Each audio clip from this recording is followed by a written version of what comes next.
Hey bosses, hey, welcome back to another Boss Production Studio. Today we're going to be working with Subliflock. Now, Subliflock is a material that you're going to have to, when you get it, you're going to have to work with it. It's this 5901 Subliflock from the heat transfer warehouse. That is what the material that I'm going to be using. I'm switching my blade from the regular fine point blade to a fabric blade because cutting through this is not going to be easy. So you're going to do what's best for you. What's best for me, I'm still trying to figure that out. So today's the first time I am going to be using this blade with this material. I have it set on, I believe it's cardstock plus, and that I can already tell you from the start of the cut that it was a little bit too much for the material, but I'm not mad at it because it didn't wrinkle or it didn't do anything in the machine. I watched it carefully and it just basically cut it away from its negative part that I was not going to need. So basically there is no weeding that I need to do. The picture is just basically cut perfectly out. So I might continue using it this way and using my fabric blade to cut this out, even though I have a Cricut Air 2 and not the Maker.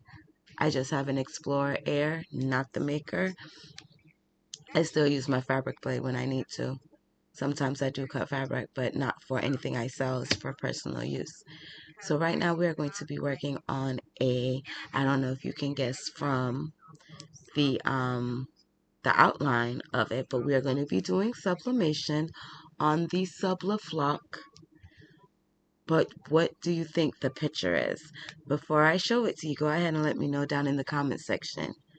And let me know what you think. I've done this shirt before on this channel. If you've seen my other videos, you should know what shirt it is. But this is the second time I've gotten an order for this shirt. So I decided to do it as a teachable moment. So, have you guessed what it is yet? Have you dropped it down in the comment section yet? You still have a little time because right now we're going to attach the Subliflock. We're going to lint roll. I did do the find the center hack that I do majority of the times when I do my shirts. I also do use a t-shirt ruler, but I prefer using the find the middle center of the shirt. I do not go by the label that is in the shirt because that sometimes is not put in the center when they are making the shirts. Now, if you haven't guessed by the look of the picture, of the Subliflock, of the outline, of the backing, you should be able to guess what kind of shirt we are doing. Now, 420 ain't that close yet, but it is right around the corner. We are at February 5th today as I am editing this video. March, April is not that far. February, March, April. We are already in February and we just started the year. So y'all already know.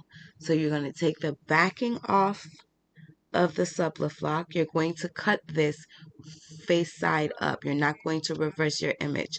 Your image is going to be cut the right way. You are going to reverse the image when you are when you're printing your sublimation portion of your design. So, to recap, we are using Subliflock 5901 from a heat transfer warehouse. We did not mirror our image. We used our fabric needle to cut and we are pressing for 5 seconds just so it is stickable. It has adhered to the material. The rest of the adhesion, the rest of the durability of the length of time of wear is going to come when we sublimate. Now, I have cut out the image and put it together off screen. If you want to see that video, I have a few videos that I have done how I do sublimation, how I print larger than matte, because I do have a 8.5 by 11 printer. I have all those in the previous videos. I'll try to link a couple of them in the cards, but you can watch other videos to get this. This is basically more on the Subliflock. You're going to mirror your image on your A-sub paper on your sublimation printer. Then you're not mirroring your Subliflock. Subliflock is going to be printed the right way. We're going to tape down all our edges. I am so sorry that I have this parchment paper on top, so you're not actually seeing what I'm doing. But all I'm doing is taping down all my edges, so I have no lifting, no ghosting, or anything. And the way this design is, it does kind of have a lot of edges and sharp corners and small corners and little points and stuff like that. So it is kind of going to take a few extra taping to make sure everything is taped and all the edges are good and secure. So while I am doing that, while you guys are watching that, I'm going to go ahead and put in my little commercial break, DIY error light. If you like what you see, please go ahead and like the video. If you enjoy what you're watching and you are learning something here, please go ahead and subscribe to the video, to my channel per se. And don't forget to hit that notification bell so you'll be notified when I upload new videos. I try to get you guys a new video at least once a week. When I have those good days, I'll do it twice a week or more. But I do work at Sephora part-time and I am a CNA full-time, so I get you guys a video once a week. So now we're going to go ahead and put down our heat press, and we are sublimating at 390 for 55 seconds. Now if you guys are not new here, you guys know that I always do you always throw away your parchment paper because your A-sub paper does leak through the paper, and if you reuse that paper for something else, you will get that ink put onto that item. So like I was saying, if you're not new here, you know that I always put in a few little social media content in between my videos. That's why I do not always show it 100%.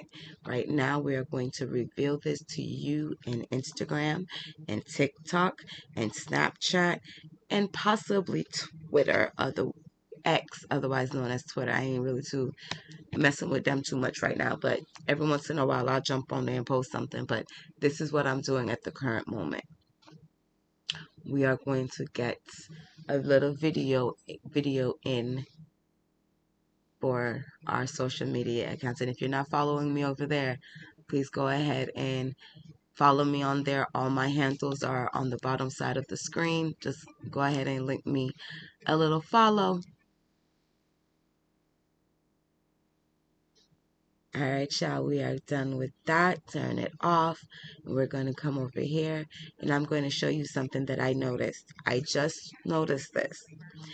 On the top part of my design is the A-sub paper, but on the bottom part of the design is a regular piece of paper. Regular piece of printer paper is the bottom. Y'all, I've seen a lot of people talk about this, but I've never actually done it. And it is true. This is regular multi-purpose bright pen and Gale Walmart copy paper that I actually made a mistake and printed off a part of my design on, as well as the A-sub. So the A-sub is the top part and regular printer paper is the bottom part. Y'all do not have to spend that money on that extra paper. But I'm not telling y'all not to. I'm just saying you don't have to.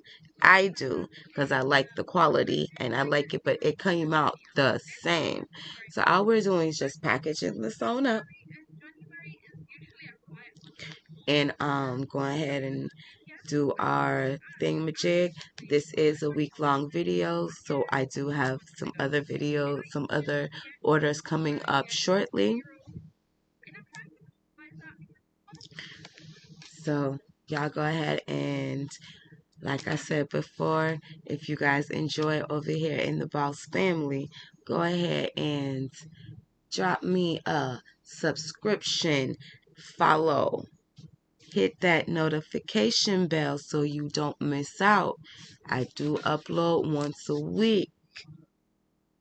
And if you did enjoy this video so far, just go ahead and hit that like button in the process of you finishing watching this video, because you know it's always learning and boss moves over here.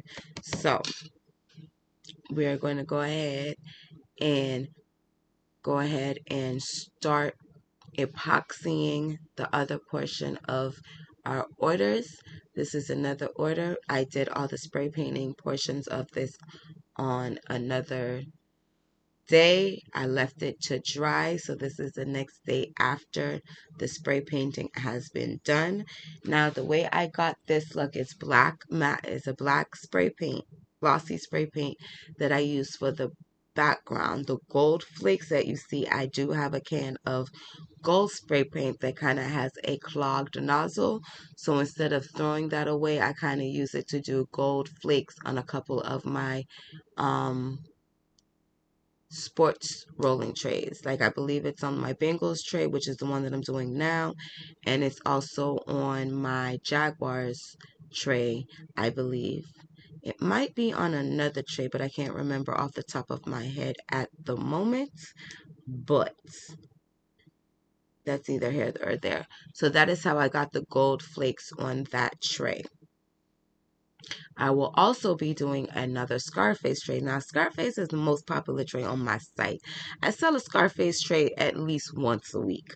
Like, I don't know what it is with Scarface, but Scarface banging, Scarface popping, and I ain't mad at it. I'm about to turn that tray into a shirt since everybody loves it so much. I should do that.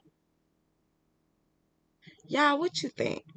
Y'all leave me a comment downstairs in the comment section and let me know if you think I should turn the Scarface tray into a shirt.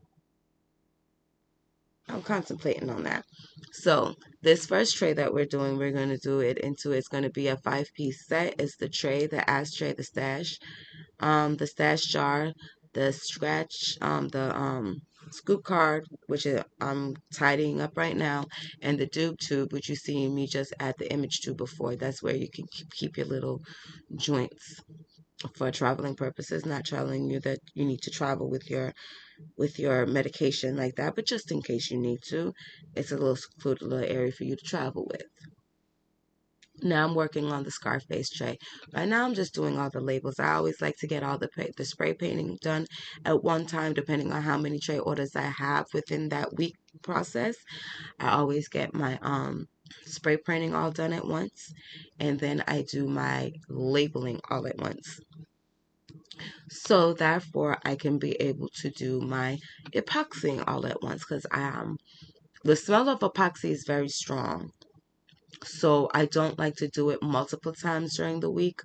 I try to make sure I try to get all epoxying done in the same day. So therefore, once it's done, I get that smell out and it's whatever. I do have windows and doors open during the time of my epoxying. And I also wear gloves and a face mask while I am epoxying.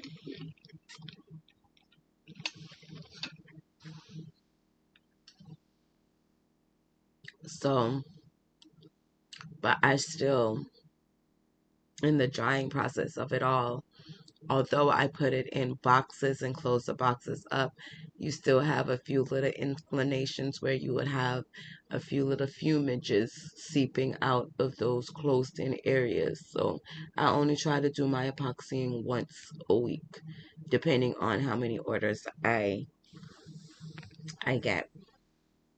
Even if I only get one order for that week, it's only on once a week, and it's mostly on the times where I don't hardly have my boys in the house.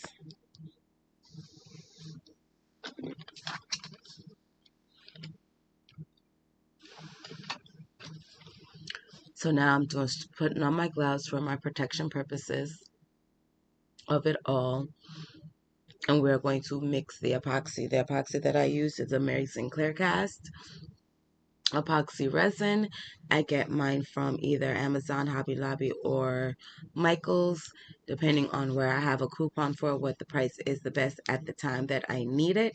So it's up to you. Other people buy the gallon off of Amazon or whatnot. I've tried other epoxies.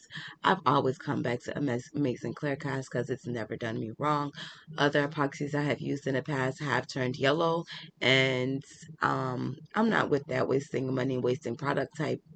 I ain't that type of person. So I stick with what works. If it's on the expensive side, that's fine. I'll buy it when I need it, and so forth, so forth. So it's not like I'm doing a whole furniture set with epoxy that I need a whole gallon or 5 gallon bucket. I don't need to do it like that. And like I've said in previous videos, I am working in the dining room part of my apartment, so I don't have the space. And so far, it is treating me well. So if it ain't broke, why fix it? So right now, we're just going through. I normally do my trays last, but seeing that I do have both of my ashtrays, I did not have to spray paint. They're just the regular black ashtrays that I bought out of the store. They don't need to be spray painted. So all I'm going to do is just seal the bottom, which is the image of the product. So I don't really need a lot of epoxies for that. That is why I'm starting off with my trays first, because that's the one that's going to need most epoxy, and I do like to make sure those are fully coated. I always put on 2 sets of gloves when I am doing epoxy, because I do not like when my heat gun gets epoxy on it, because I do go through and heat gun it throughout the drying process to make sure it comes out really clear and I have no bubbles.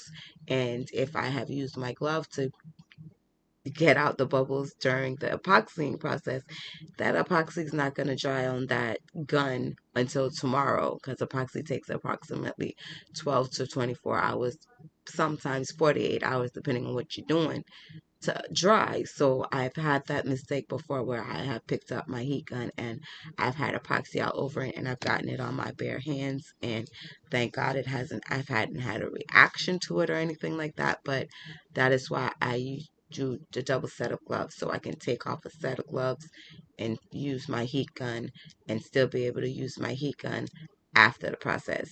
I go through a lot of gloves in this process.